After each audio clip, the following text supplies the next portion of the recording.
This is without a doubt the biggest industrial revolution we've ever seen. This is bigger than electricity. This is bigger than 5G. This is bigger than steel. This is bigger than the steam engine, all of that. In 2030, there'll be two types of companies. Those fully utilizing AI and those that are out of business. When you have powerful automation system that comes into play, people always expect mass unemployment, but it actually doesn't happen. In matter of fact, jobs are created. AI won't replace jobs, but someone using AI will replace someone who's not. A company that is not AI driven or AI enabled will be replaced by a company that is. Because with AI, you're doing something cheaper, faster, better. We're back again with Motao Tengonyani in Deep Dive Sessions. Welcome to the show, my brother. Thanks for having me. How you doing? It's good to be back. Lovely, lovely. Yeah, man, so you've broken a record, eh? What is up, everybody? Welcome to Deep Dive Sessions. My name is Motao. I'll go with the show. It should bring you and I in proximity to the people and ideas that will show us that it is possible and it can be done. You read the title, you saw the thumbnail, you know what time it is. We're back again with Motao Tengonyani in Deep Dive Sessions. Welcome to the show, my brother. Thanks for having me. How you doing? It's good to be back. Lovely. Yeah, man, so you've broken a record, eh?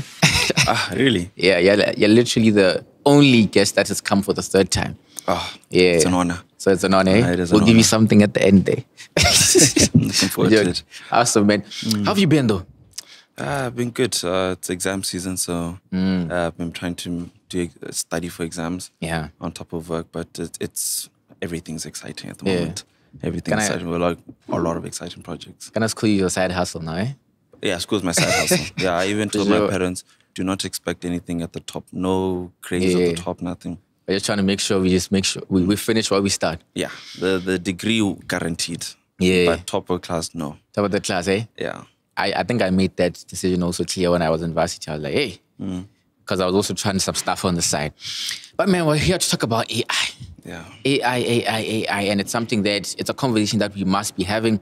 I'm glad we even have some people in the audience that can contribute a lot to this conversation. And so a good starting point for us, because we've already defined it, we've talked about a little bit about it. Let's talk about AI for Africa, which is actually why we're here. Botswana is heavily reliant on sectors like mining and tourism. I want us to just kind of demystify it for us, or give us a roadmap in terms of how AI can be that driving force for innovation in Botswana, so that we stop relying heavily on these. Diamonds will finish one day, and we know it's an inevitability that's coming. Yeah. And so how do we make sure that, or can AI play a role that is that massive to the extent of being, a beacon of our economy like diamonds are and tourism? Yeah. No, it's true. I mean, Botswana's GDP is heavily reliant on mining. I think it's almost a third. Yeah, like of the 30%. GDP is mining sector.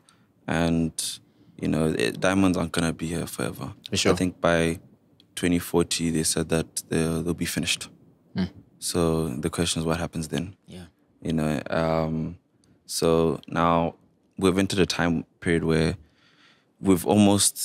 it's like a moment where where we discovered electricity is just as big as that with AI. So it's very exciting.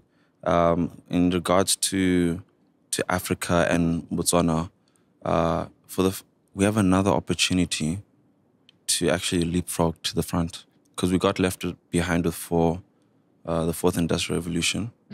And now we can't be left behind with this one. This one, we actually have no choice but to not be left behind. Yeah. And countries around the world are starting to wake up to that this is another industrial revolution. But this time it's not the production of like energy or food or anything like that. It's the production of intelligence. So that means that AI is not something that you can just ignore. It's not something that you can just be fearful of. It's not something that you just like, no, it doesn't matter. Yeah. It's something that you actually have to be on board, and you have no choice. Countries, in terms of government, in terms of private sector, and then down to the individual. Everyone should be on top of this. So in regards to Botswana, it's, a lot of Botswana are right now get a job to pay for insurance, to pay for children's school fees, to keep food on the table, etc. So now with AI, this actually allows Botswana to actually go out and do what they want to actually do. Yeah. For the first time, you don't have to be an expert in the domain to actually be in the domain. Nice. You can. What does that mean? Like, unpack that a bit for us. So, for example, if you want to, let's say, I'll give an example with me.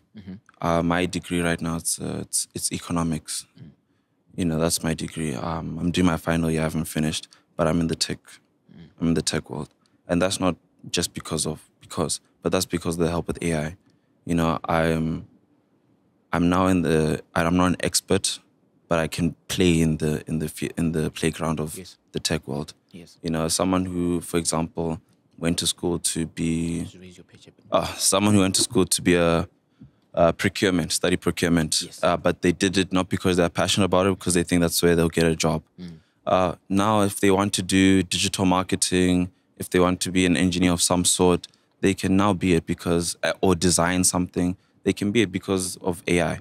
They can just play in the environment and just Exactly. figure it out as they go. Yeah. I mean, these models are very powerful, Talk to me then about the infrastructure, because for us to have that and be able to be, in the front line and push this forward for ourselves and solve our own unique problems, we need to have the infrastructure. And how are we trying to, wrap our heads around that, and how do we solve for that? Because it's also a challenge that we were experiencing. Yeah. In terms of the infrastructure, I mean like accessibility to it. Well, it's difficult because in order to access AI, you need internet. You need a smartphone or a device that can connect to the internet.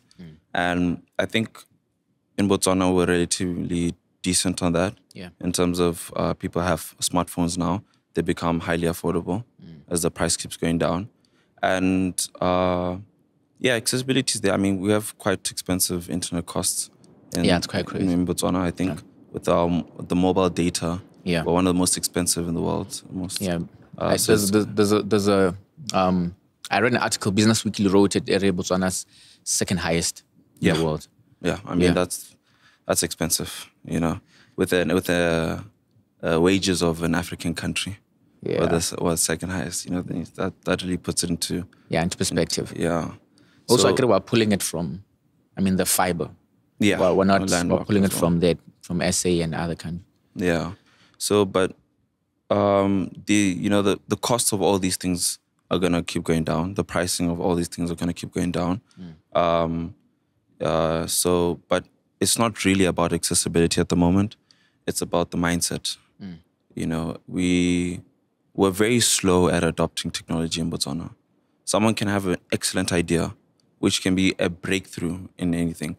But if they're to implement it here in BW, it might not grow as well as if they were to think about Africa, if they were to think about the globe or a small market in another country. Is it a cultural thing? Or maybe population-wise? What is the issue around that? Well, I think... Why are we slow adopters of technology when we should be moving faster than the speed of light? Yeah, exactly. Yeah. We have an advantage of a small population. So that means you can experiment. The advantage of the small population. Exactly. It's actually an advantage. I know many people view it as a disadvantage in terms of the customer base.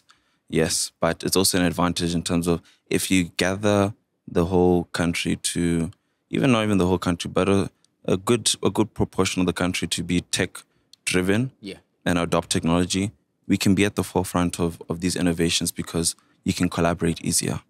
It's much easier to collaborate when you're close-knit and a small population. Okay. But in terms of the adoption, it's been a question that's been in my mind a lot. Like, why? When I talk to other tech CEOs as well, they're also like, why? Why? They have to actually go outside, and then when they're outside, be successful outside, then come back here. Because it just won't work this side. And I think that's because, Botswana has been since independence, we've been a very stable country. When we discovered diamonds, we grew exponentially, but relatively, we've had not much real change in whether it's the political landscape or whether it's... Like radical change. Yeah. It's been like incremental. Change. Yeah. In terms of like any domain hasn't had change. We've been reliant on diamonds for a long time. So our GDP proportion has not changed. We've been very peaceful. So no change there. Our political system, we've been a one-party state since the beginning. So we haven't had much change. So I think it's because we've been so comfortable with things being the same that change is not something that we go towards. Generally humans aren't a fan of change, but because we've not have much change in the country in terms of anything, when change comes, we're not going to go to it and be like, oh, let's grab it. And jump to it. Exactly. I was at Debonairs the other day, the one in Sibile, with my friend, and they had the self-checkout machine, the self-machine where you order. So we went to the till, where there's a human, and then she walked us to the self-service machine to say, no, we gotta start using this. Yeah. Where in other countries they just implement it and then people start using it. So I was like, oh, this is a perfect example of how we do not like change. We like the way what we're used to, and change, we're not going to gravitate towards it. So the government is pushing this mindset change. It's everywhere. Changing. What are your thoughts on it? Is that a mindset thing in terms of the change you're speaking about, or what? Well, I think right now it's more of like a campaign of some sort. But in order to actually have a mindset change, it requires a change in action, not just in the change in saying something. But it's good that we're trying to change, because we do need a mindset change. Step in the right direction. If we don't, we will be left behind on every single aspect, whether it's economic growth or innovation or anything, will be left behind. We need a mindset change. So I think it's a good initiative. Whether it's being executed the right way is debatable, but it is a good initiative. Nice. Yeah. So talk to me about the work that you are involved in currently in AI for Botswana. So for Botswana, I have this dream of what I call national AI models. But I'll call it AI citizens so that we understand it. Okay. So this is an AI that acts in the best interest of a country, that understands the cultural state of the country, the linguistics, the language. It's in line with the national strategy. It understands the financial system of the country. It understands the laws of the country, all that. And you don't have to. So when an individual or business is using it, they don't have to give a context. It just already knows that you're in Botswana or you're in Zambia or you're in Egypt. But most importantly, it acts in the best interest of the country above foreign interests and other outside party interests. So we want to make these decentralized as well, because we don't believe in centralized control. And so, for example, in terms of what I mean best interest of a country is when you go to Soweto and you go to evening time, you see a black cloud at the top there. And that's because of the type of stoves that they use, because they can't afford, gas stoves or any those type of electric stove. So if you go to ChatGPT and you ask it, I have a family to feed, but I need to cook, but I can't afford a proper stove. I'm in low income. It won't suggest that type of stove because of climate change policies of the West. Now, an AI citizen, a national AI model for South Africa, if they were to ask it the exact same question, it will suggest that stove, because it understands the socio-economic environment of the country, and it acts in the best interest of the country. So those are things that that's what we're trying to develop, and we want to do one for each country in Africa, so it'll be tailored to the country, and it'll know the country in and out. It'll be a citizen of the country, and we want to make it accessible to everyone, because we were also all the premium subscriptions for these AIs, they're quite expensive. Not a majority of Africans cannot afford $20 a month or £20 a month. It's quite expensive. So we're trying to make them highly affordable. Right now we've started our pricing at $5 a month. But it's still powered by these most powerful systems. And the reason I emphasize this is because we need to understand the difference between the free ones and the paid ones. Yeah. Well, So walk us through that. Yeah, so we're all aware of ChatGPT, and you all know the free one. I'm sure most of us here use the free one, but the free one is not as strong, it's not as powerful, and it's not as intellectual. Let's say intellectually sound. The free one has not passed the U.S. medical exam. It hasn't passed the bar exam, so for lawyers, and it's also not. It's also failed the Wharton Business School final exam. That's the free one. Now the paid one has aced all of them. All of them. Now that's the difference between the free one and the paid one, and that's why it's very important that we give everyone access to these powerful models, not the weak ones, because that's why there was a case of all these plagiarism essays being caught because they're using the free version. If they were using the paid one, they wouldn't get caught. It would be different. Yeah. So that's what we're trying to do. We're trying to make it highly affordable, and we're just trying to build on top of that. And that's why we started AI Africa.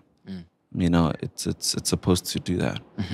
So this AI that you're creating, because you did mention something, and then my question was, are you saying that because like human beings are not trustworthy enough to make those decisions because everybody has their own bias and whatever? I watched a clip where Elon Musk was being interviewed about the current state of the presidency. And then he jokingly suggested that we might have an AI president in 2032. So I wanted to get your thoughts on that. Is that when you made that statement, were you referring maybe in part to that?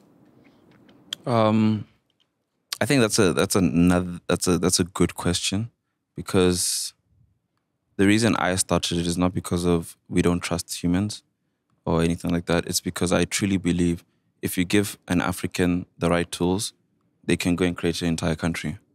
That's my strong belief. We've watched Africans make something out of nothing.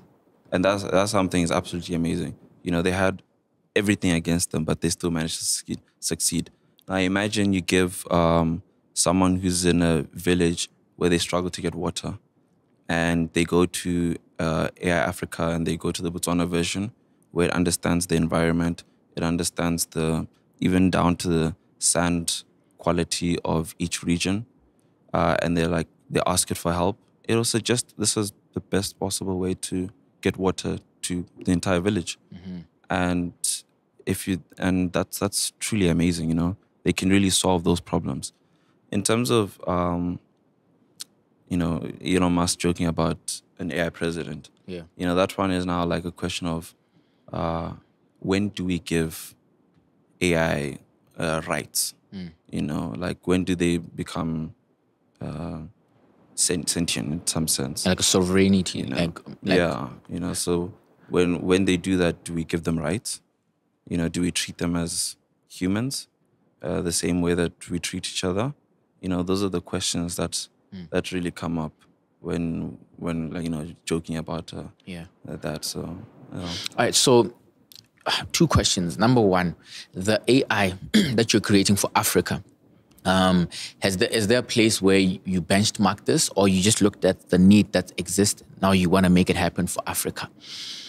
Yeah, let me just ask the first one first, and then we'll get into that one. So we're using the lean startup method. Okay. Methodology. So what we did is initially we had launched 10xBW, and that's to test if people would actually be interested in a AI that's tailored to the country. And we launched it in a country where we know adoption for technology is not good. Yeah. So we launched it, and it was good. We didn't pay for any ads. We didn't do much marketing. We just relied on organic growth because we wanted to see word by mouth. And it was good because... How many people got on the platform? Do you have those numbers? 200 signups, and the active users was good. And we focused on the first 10, got feedback from them on how to improve, what they would like to see, etc. And then improved on that first 100. etc., then it was good.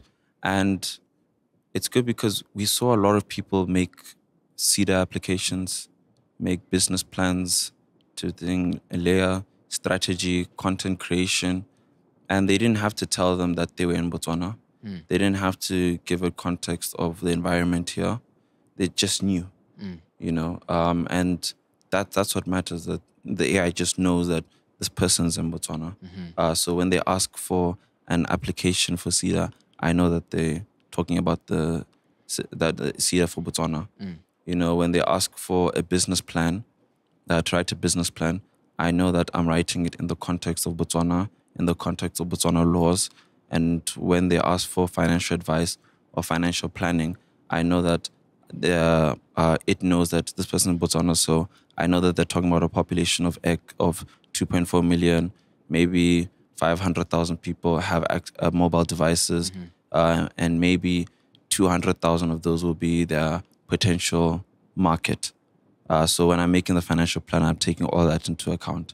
So it knows that you don't have to tell it, because it's acting as a co-pilot to a Botswana entrepreneur. So, and it's good because we had a young lady in Maung who had a pig farm there, and she actually doubled the amount of pigs on the farm, on the same size farm, by using 10xBW. Really? Yeah, it was an amazing case. Yeah. She used it properly. She didn't get any external funding, anything like that. She just used it for, learning information. It knew that she's in Maung. It knows the weather here. It knows all that. She didn't have to give a context when talking, because we can't assume that when an individual is looking to do something, they know everything that they should, all their assumptions. Yeah. But the AI then knows all the assumptions. So when it's responding, it knows it's catering for all that, and it's the best possible response. Yeah. A lot of old folk always ask this question: what feeds the AI that information that it then brings to you or to you when you type and ask it something? Yeah. So these AI, so there are gonna be about maybe a handful of foundational models. These large object models. The reason I call them large object models is because initially they were large language models, but now which were trained on like trillions of text. But now, because they're also trained on imagery and videos, we call it large object models, because it's not accurate to say they're large language models anymore, because they really aren't. Yeah. So these large. So when I talk about large object models, previously large language models, just for context. So these large object models, they're going to be a handful of them, these foundational models, and then they're going to be a lot of startups that are building on top of them. So we've taken these pre-built models. So we've taken, for example, GPT-4, and then we trained it on the data on Botswana. So you just fed it that data. We just fed it that data from credible sources. So now when we say that we want these things to be decentralized, we want everyone to be able to contribute to the AI of the country, where they can contribute knowledge, data, but it also obviously gets verified. Yes. But they know that they're taking a part in this vision for the country. So this data is coming from the World Wide Web, but because we know that a lot of the information and data in Africa is manual, you need to digitize it. Yeah. So, for example, made the most track a runway or anything is Kenya. Kenya, they were telling me that, Monty, there's information on National Archives from 1973 that have not been touched. It's all paper. It's all there. I'm sure it's collected dust. Yeah. And I'm like, oh, that's beautiful. That's absolutely beautiful. We're going to come in, we're going to take those data from the National Archives and digitize it and then train the models so that the models know the history of the country and knows that where it's from, which is the country. Yeah. So that's what we're trying to do, is digitize all this information and then train the models on it. So it'll be coming from credible sources, whether it's government or these are large NGOs or think tanks or the Bretton Woods institutions or something. Okay. Because even UB has like, I don't know if you have been there, there's like a room. I remember in first year, they took us to an orientation. Even the lighting in there is monitored so that it doesn't, make the papers way quicker. Yeah, so there's all those things. And so when as you are creating this AI, because a lot of people then get afraid, hey, what are you putting on? Is this data, am I selling my data, all those questions? How then do you address some of these? Because it's real challenges that people go through. It is. Yeah. And those are justified fears. What are we training the AI on? And that's where transparency comes into play. So we're going to be very transparent with what we're doing because we want it to be decentralized and we want it to be sovereign to the nation. So, and we want the citizens to take ownership in it because, like I said, this is bigger than when you discover electricity and everyone needs to play a part. So transparency will be key. Everyone will know exactly what is going on. There will be no hidden anything or anything like that. So it'll be open source, etc., and everyone will be taking part. So the average Joe. Does it stop you from oversharing? Like as an individual, you start writing like stuff that's a bit too personal. Does the AI model kind of sense that, or what? When training it? When using it? When using it? When using it, no, it doesn't stop you from oversharing. It's because the better the input in terms of your text, the better the output that you get. Response, yeah. So the more context that you give it, the better the prompt that you're giving it, the better the output. All right. So there's many things we're going to talk about. Honestly, the issue of, so Botswana has unique challenges in the agriculture sector, because I want to go around these like this so that we kind of paint a picture of just how the power that AI can wield. Climate change and, the ones we've been experiencing, these, we've been having heat waves now, it's normal now. Yeah. We're living through heat waves. Talk to me about can AI play in this sector and how? Like if I'm a farmer right now and I'm experiencing these things, I'm losing like a quarter of my cattle every season, and they're going, and I'm seeing that there's a problem here. Is there a solution that AI can be able to assist me with? Yeah, no, there is. When we built 10xBW, we trained it on like data from Ministry of Agriculture, other organizations that had data. Yeah. And we had people go in and say, I have a farm in the Sandveld area. What are the best crops that I can plant there? And there I would say, the Sandveld area has this type of soil. The climate is XYZ, and so these are the best crops to start planting, and this is why. And so then now you have the answers to the thing. It takes into account the climate, the soil quality, etc. And as well as it will then, now you can go in and say, okay, I'm just a beginner farmer. What seasons best do I plant in? Or and then you can just go in there and then formalize it. Okay, how do I write a business plan for a farm? Nice. And it's all in the context of Botswana, and as well as livestock farming. Not everyone knows how to farm livestock. If you actually want to do it properly, we have the traditional farming, but that's not very profitable. Yeah. You actually need to make it a business. So you can actually ask. We've had people ask it. For example, there's a stillbirth. How do I attend to that?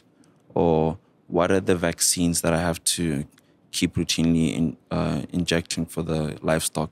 When do I inject in the vaccine? Or how do I do it? Where on the body? Exactly. So we've had people ask these detailed questions for the agriculture sector, and it knew the data. so it was able to respond. So you can use them for your farming operations, especially as you know, there's been a lot of talk of 10x farming. Yeah. You know, and this is exactly how you 10x farm. You don't have to be an expert. You don't have to go to Buan and learn how to farm. You can just rely on the AI to be your CEO. You know, let it be the CEO. You just execute. Have you ever gotten a case where somebody came to you like, hey, I typed in this, give me wrong answers. Now all my cattle is dead. I vaccine, whatever. Have you ever had some of those instances? And if you would have, how would you deal with it? I haven't had anyone complain about it, but we do have a disclaimer right there on top of the thing that it's still in R&D. Some information may be wrong. So just verify. You know, the same thing that ChatGPT has at the bottom there. Yeah. Verify that what the response is. Just make sure it's correct. Just make sure it's correct. Yeah. All right, that's cool. So in Botswana, we're experiencing youth unemployment. It's a big, big thing. It's a very, very big thing. And not just youth. I mean, it's not everybody. Also because of, you know, the changes in where the world is going right now. People are losing their jobs and all that. Where does can AI address this issue in terms of unemployment?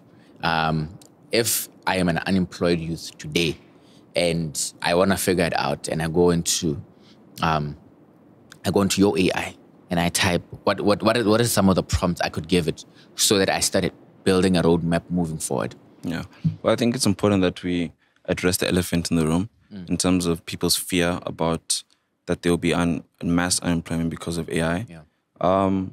What we found in human history is they'll lose all their jobs. When you have powerful automation system that comes into play, people always expect mass unemployment, but it actually doesn't happen. In matter of fact, jobs are created. For example, in the 1970s when ATMs were invented, everyone thought that bank tellers would be phased out and unemployed. But what happened is the banks saw that it's actually 10 times cheaper to distribute money now. So what happened? They opened up more branches and the number of bank tellers actually stayed the same. So that was a mass automation system that came into play. Everyone expected mass unemployment. No, it actually became much cheaper. So they actually opened up more branches. So the bank tellers number stays the same. So we're seeing that we think, you know, a lot of people think that AI will replace jobs, but that's someone using but AI. But who's in danger here? Someone who's not using AI. Someone who's not using AI. Yeah. AI won't replace jobs, but someone using AI will replace someone who's not. The same with a company. A company that is not AI driven or AI enabled will be replaced by a company that is. Because with AI, you're doing something cheaper, faster, better. So you're going to hire that person over someone who's not, because their output increases, but the standard remains the same. It doesn't deplete, and they become more efficient. And because when you automate, now it allows you to focus on the more complex problems. So that's how it goes. So with your question in terms of unemployment, now if they go in and they learn AI, they can now make themselves ready for employment. You know, they can go in and say, this is my CV. How do I improve it so that it's very attractive to an employer? And what can I really am passionate about comp science, and I really want to do cybersecurity. How can I get myself ready to get there? Oh, okay, these are the... Well, I want to work for XYZ company and they do 1, 2, 3. Exactly. I want to work for Masscom in cybersecurity, but these are my current qualifications and my years of experience. How can I get myself ready for that? And then it will take you through exactly how you can get yourself ready for that step by step. So I'm looking at a situation where it will be something that's written, like some of the in employment, not contracts, but when they're trying to bring people on, like, we want you to be very good in AI prompts for X, Y, and Z. Do you think there's a situation where that could happen? Just like Excel, you need to know Excel, you need to know 1, 2, 3. So maybe 3, 4, 5 years from now, it'll be employers will be saying you need to have 1, 2, 3 or qualifications in AI, or just the ability to do 1, 2, 3 tasks? Yeah, it is heading in that direction. I mean, I was speaking last year. I spoke at the universities. There was a conference for universities in the UK, and it was AI in education. How AI will potentially disrupt higher education. Yeah. And I was like, you need to have lecturers teach people how to prompt, because employers will be looking for that. Because someone who's an expert in domain and knows how to use AI is better than someone who is an expert in domain but doesn't know how to use it, or someone who's not an expert but is excellent at AI. So because you're an expert in the domain and you know how to use AI, you know exactly what to tell the AI, exactly what you're looking for or what you're trying to discover. So it's important that they do teach people how to use AI, because it's very important. You know, I say that everyone who's in a corporate should be using AI at least 30 minutes a week. You know, at least, you know, because it's going to be the future. You know, AI is going to be in the boardroom. It's going to be it's currently in most meetings. It's. What do you mean? Like, it's there? It's sitting there, taking. Like you just prompt, or it's taking notes or minutes, and so no longer need for someone to take minutes, because it takes the minutes. It then tells you who spoke the most, who spoke the least. It then organizes action items. It knows, and then assign recognizes the tasks. voices and all that. Yeah, because your meeting ID. So then tells you the tasks, organize the action items, a summary of the meeting, and then you can also go through the meeting as well. So now it can do that. And for example, what we're also excited about is in the boardroom, when it's sitting, let's say the AI now knows every single board paper, every single paper that the company's ever produced. So it knows every single performance metric since inception of the company. And it knows the market that it's in. Let's say it's in BW, etc. So it knows that. Now, when it's sitting in a boardroom and it's listening to the meeting, you can then ask it, so let's say there's a decision that needs to be made. So what do you think the right decision to be made is? And it's there. You can ask it, and it's like, so based off this entire discussion and based off our performance over the past 5 years and what we tried to experiment in 2003, third quarter, which was unsuccessful, this is what I think we should do, and this is why I think we should do it. And now that's quite powerful, because you're removing human bias, you know, completely. So it's absolutely important that everyone learns how to use AI. It makes you quite attractive to the employer, and also you never know, you might be interested in starting your own business, and you can just make the AI your CEO, and you just execute. Or consultant. Exactly. So in terms of that, AI, we've talked, I think, abundantly about it. What should people look out for, even when using AI, because it's extremely powerful? What should people look out for? Like in the example you gave, someone might be thinking, if it has all our papers, Monty might type in, as you know, a crazy prompt. Like, give me papers, start deep dive sessions from all these sessions and whatever. And then you know, and then we are exposed. So what are some of those things that people should look out for, and even how to mitigate? Yeah, that's a great question. So when we work a lot with corporates in terms of creating AI solutions for them, and when we have our initial meetings with a corporate or just a startup or any company, we tell them that you need to be careful, because, you know, a lot of your employees are going to be using ChatGPT. So you need and everything that you feed ChatGPT, like when you're having a conversation, it then goes to train its large object model.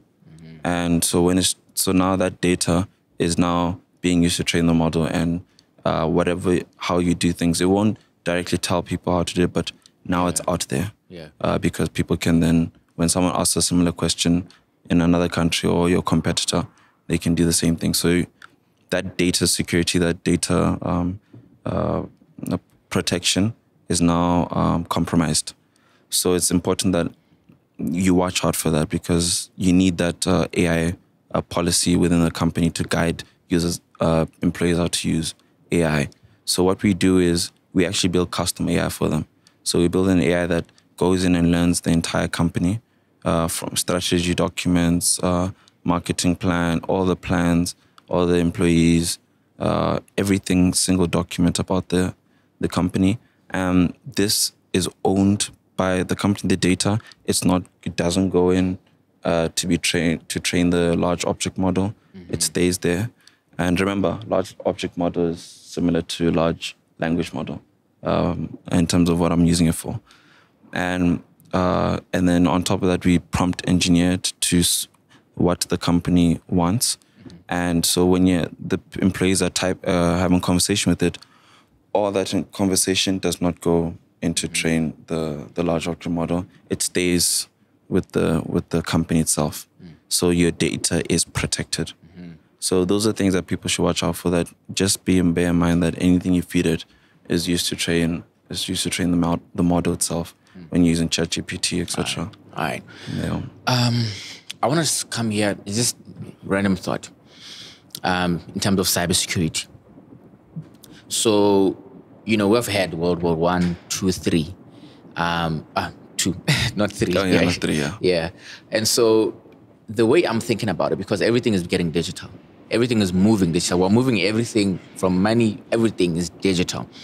So that is where literally the vaults, the hubs, everything is digital. Even in Botswana, we have that 2023-2025 transitional plan to move everything digital. And so there has to be great protection on digital stuff. My thinking is, I want to get your thoughts on it. We won't have swords and whatever, fighting each other like this. The wars will be cyber wars. Like World War III would be cyber war, not... I don't know if my question makes sense. Yeah, no, I get what you mean. In terms of, now... Because once you have it, and you can... Yeah. So there's someone who's referred to as the god of AI. His name is Jeffrey Clinton. He's excellent. He's been with AI since the beginning, and he's one of the guys who pioneered Google's DeepMind AI, which is very powerful AI. And he actually left Google because of where AI is heading in terms of the dangers, etc.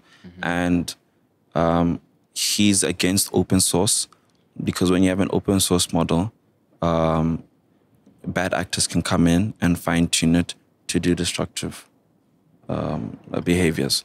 So those are one of the dangers. And, an example is, to create a killer drone takes a couple $100. It's not expensive. You just take the Face ID chip on your phone, you put on the drone, and then you just, whatever the face is, you take Umpo's face, say this is your target, and then you just load a small explosive on the drone, and then it goes and tries find you and scanning. Once it finds you, goes to you, and you're dead. So, and that's just a couple $100. And so it's getting pretty... Has that happened? Has it happened? Killer drones? Killer drones out there, yeah. There are killer drones out there. Many people have attempted them. They're on YouTube as well, the videos. So, what was your question? Sorry. It wasn't actually a question. It was just what I'm thinking. Yeah. That everything will be cyber. The war would be cyber, no longer physical. Yes. Yeah. And because now AI is becoming quite powerful in terms of, we now have, I'm sure everyone's heard of Devin. Devin is a AI that's a software engineer. And now everyone now becomes a programmer. You can program in natural language, meaning in English. So if you want to create a platform, you don't have to go to a software developer. You just go to the AI that's a software engineer. You just tell it exactly what you want, and then it starts programming and designing the platform for you and creating it.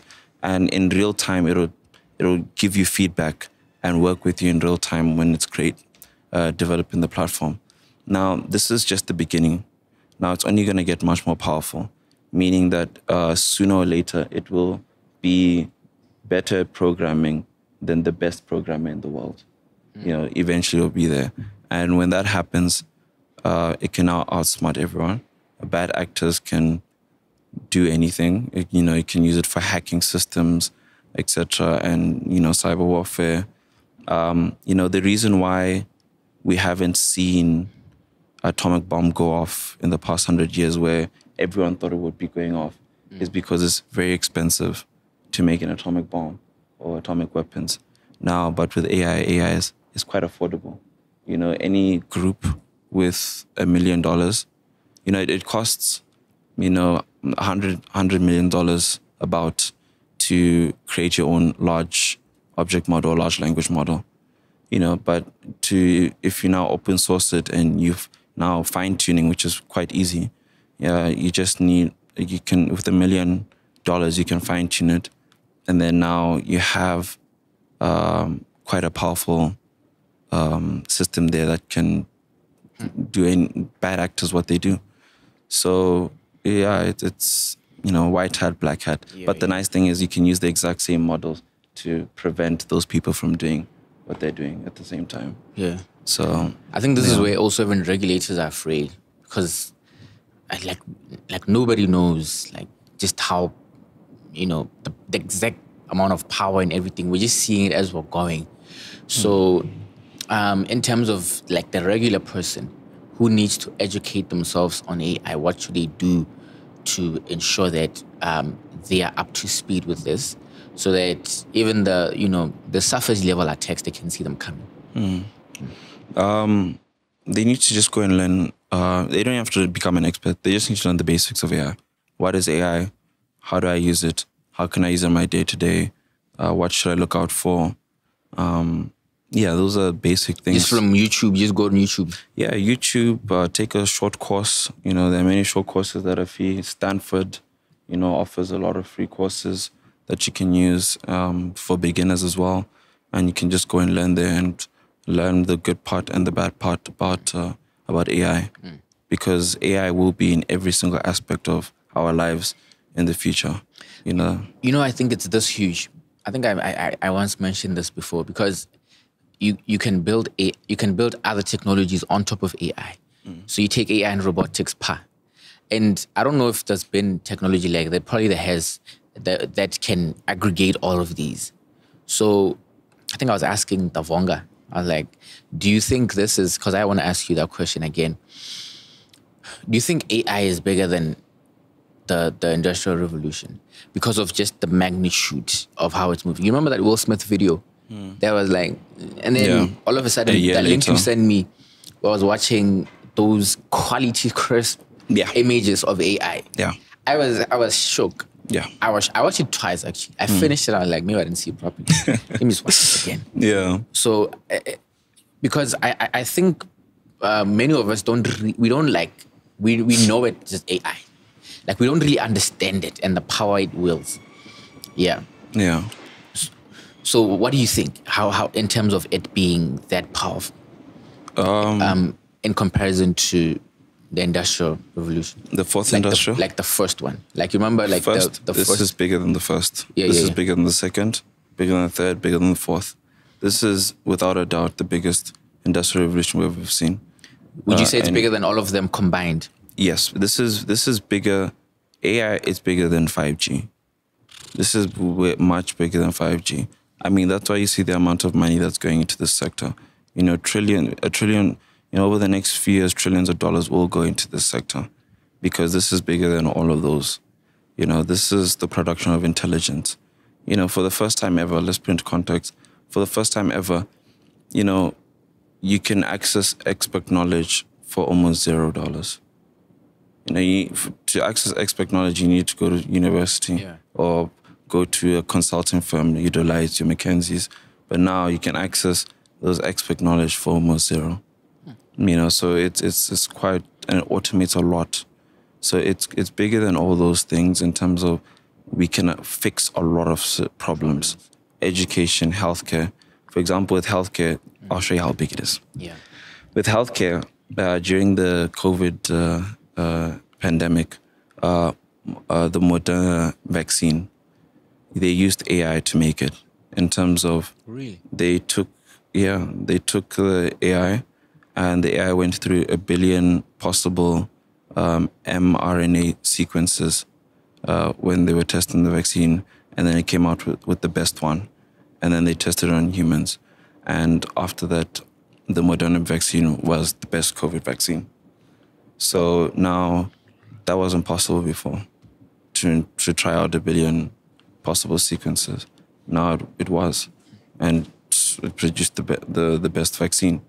So that's how big it is. I mean, with the deep mind AI for Google, when it made a breakthrough in terms of protein synthesis, mapping out the amino acids for proteins, there are like 200 billion possible ways to do it, and it did it in a couple of days. And to do that, you need a PhD first, PhD level, and it takes approximately 4 years to do one possible sequence. So it would have taken hundreds of years for us to map out all 200. Yeah. So yeah, it's that big. It's that big. This is bigger than electricity. This is bigger than 5G. This is bigger than steel. This is bigger than the steam engine. All of that. This is much bigger than that. In terms of the AI models that you've stated, if you'd want, I want you to rate them in terms of just how you think about them. Of course, there's nuances and whatever, but in terms of just like the ones you feel like, like top 5. Top 5. I would put Claude Opus at the top, very close with GPT-4. And then we'll have... That's interesting. Pardon? I'm saying that's interesting. Yeah. And then we'll have Gemini in at third. Gemini, the advanced one, the Pro, the paid version. And then we'll have our open source and models coming in with the Mistral. Mistral is quite a good one. It looks like the Meta one as well will be good. They're also making it open source. So that one looks like it's going to be... also making open source? Yeah. Okay. Yeah. So, but we'll see where Grok comes into play. Yeah. You know, that one has a lot of freedom of speech, so it's quite interesting. Yeah. In terms of it's quite no restrictions. Yeah. And just to emphasize on the point of how big this is almost every country is waking up to it. You know, Singapore has now implemented a scheme to teach middle-aged adults how to use AI.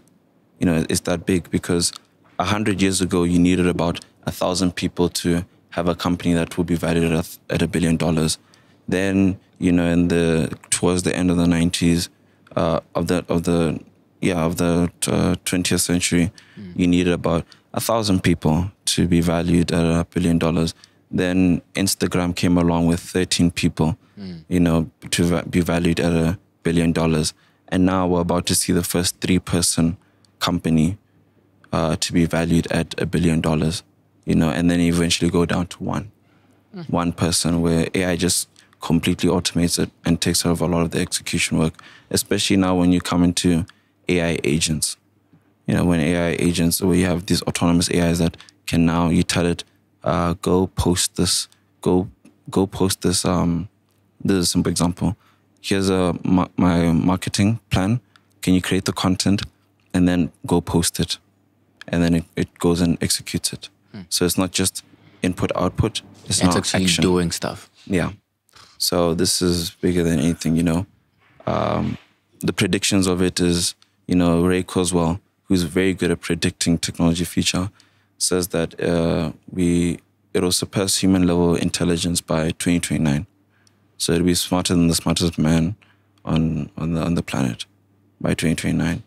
And that's right around the corner. We're seeing a whole new world unfolding. Yeah, that's why everyone's struggling to predict the future, because there's so much uncertainty with this. You know, we don't know whether it's going to be good or it's going to be bad. Just to wrap this up, what is your biggest advice for people getting into the space? Yeah, AI. Well, my biggest advice is, I'll start with this statement. In 2030, there'll be 2 types of companies. Those fully utilizing AI and those that are out of business. Those will be the two types of companies that will be in 2030. So, Fully clear. yeah. So you have no choice but to get involved with AI. You have to be using it in your day. Well, it's not day to day, but you have to be using it. But In some capacity. Yeah, but be careful, because there are some people where you can tell that they have completely outsourced their thinking, and their thinking is ChatGPT. So you shouldn't be, you don't want that. Yeah. But yeah, you have to Use it as a tool. Use it as a tool. It's supposed to enhance us. You know, for example, this I don't have my phone, but the phone, you know, it's completely changed the way we operate. We're much more productive with it. You know, so the same way with AI, it's going to make us much more productive. So my advice is, if you're an entrepreneur, be smart. You know, you just can't enter the game of AI just because it's there. You know, you need to actually find a problem that you're passionate about, that you actually want to solve. You know, because entrepreneurship is very difficult. You know, it's very difficult that you need something that will sustain you. Just don't get in the game just because it's AI. Maybe like the .com bubble. Yeah, you know, the people who made a lot in the .com bubble and over the long term, who are still there, are people who are passionate about the problem that they're trying to solve. Yeah. You know, and the another thing is, so you have to be smart when you're designing these things, because you can't assume that OpenAI will stay where it is. You know, the GPT-4 will stay where it is. It'll keep advancing and adding new features. So when you start making your startup, don't build your startup based off the assumption that a GPT-4 or these AIs will stay where they are. They will advance and become, add more features. For example, Sora, you know, text to video. Yeah. That a lot of companies tried doing that, but now Sora is going to come along and just completely take them out of business. So you can't. So make sure that you also take into account that with the assumption when you're designing that, OpenAI will release more features that'll be more advanced because it has market share. So people will be bet on the future. Yeah. So make sure that you take that into account. Don't just build any company. And if you're an employee, you have to use it. It allows you to solve more complex problems. It allows you to be more productive. It makes you much more attractive to an employer. And yeah, that's and then as an individual, you know, now soon you'll be able to do what you actually love. You won't have to go to a job where you're just doing it to pay the bills. Now you have something that will enable you to do what you truly are passionate about, you know. And then for governments, you know, when I talk about that, these governments are waking up to AI because it's the production of intelligence. Governments have to actually wake up. You know, some governments are still sleeping. You know, you don't want a government where if you ask the president what is AI and they don't know, that's a problem. That's a problem because that's the leadership and it trickles down to the entire government. So it's important that these governments wake up and also fully utilize AI, but also train the nation on AI, especially focused on adults in terms of that. Because, you know, I'll give another example. You can completely, like not completely, but really tackle the most notorious corruption and decrease it by 90%, at least 90%, which is procurement corruption. Now you can have an AI that understands the tender that you put out fully in detail, what you're looking for, etc., the scope, etc. And then now when people submit, the AI then sifts through all of them and then tells you the top three, that's top three submissions, and then justifies why they're the top three, and then recommends the best one. Then now the human can now decide which one to give it to. And this completely removes human bias. And human bias is exactly where procurement corruption is birthed. And this is almost at nothing. It's very cheap for them to do, you know. So, and yeah, so it's governments need to, you know, some governments won't want it because of that exact reason. But if the government is serious now, you can reduce corruption exponentially. Exactly. And then another exciting one is, for example, Dipsona. You now have something where it can go through the full chain, where you have so now, like, for example, Dipsona has deployed a lot of sensors, especially. So let's say you have sensors on the truck, and then the sensor detects that the sensor detects that on May the 27th, the tires will go below safety levels. And then now it sends a message to the AI at the control saying, we're going to need tires in a couple of weeks. Then it sends to procurement saying, can you issue a tender for tire supply? And then now you have your submissions, and then the AI sifts through them, selects the best one, and says, okay, great, award it to this one. Sends a signal saying, okay, we're ready for the day where the tires will fall below safety levels. And it's performance-based.